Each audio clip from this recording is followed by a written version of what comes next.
Sabire Badyoşanlar.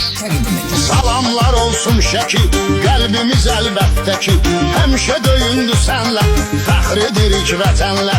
Vardı Cəyirli kəndi, əziz doğma vətəndi, gözəldi hər bir yanı, igidlərin ünvanı.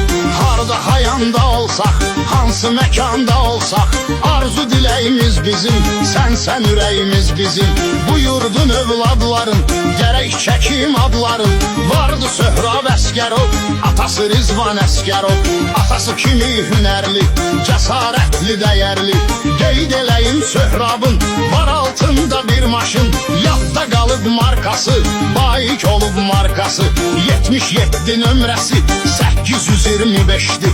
Görək xeyrini görsün, xeyir işlərə sürsün. O düz hörmətindədir, Losas şirkətindədir. Sadə, dürüst, mehriban, bu cür tanındı Söhrab. Qəlbdə olmuyub kini, Cəyirli kənd sakini. Əmisi var idi Əfqan, cavan yaşından Hakan. Tərk elədi dövranı, dərd götürdü ünvanı. Deyək ruhuna rəhmət, amma dəyişdi vəziyyət. Pis oldu birdən birə, qəsd olundu şairə. Qaldı hamı nigaran, meyxanaçıydı Əfqan. Bir ölümün havasıyla, bir bıçaq yarasıyla dəyişdi dünyasını, saxlayır qiyasını.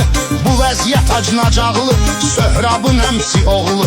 Xəstəlik olmuş kədər, cavan getdi Abuzər. Vəfasızdı bu dünya, tutmuş epilepsiya. Hələ bu da azmış kimi, həmin bu kənd sakini.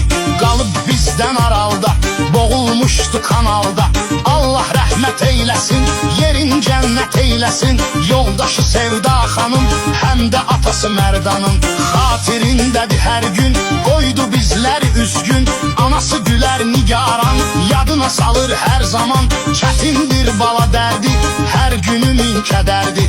Bacısı Afaq günbəgün, düşündü oldu üzgün. Fələk gətirmiş belə, saydığım bütün ailə. Unutmayıb Əfqanı, ilahinin fərmanı. Bu cür imiş neynəyək, ruhuna rəhmət deyək. Heyf az müddətdir bu, nə edək qismətdir bu. Barışmaq bizə qaldı, sevənlər yada saldı. Allah rəhmət eyləsin, yerin cənnət eyləsin.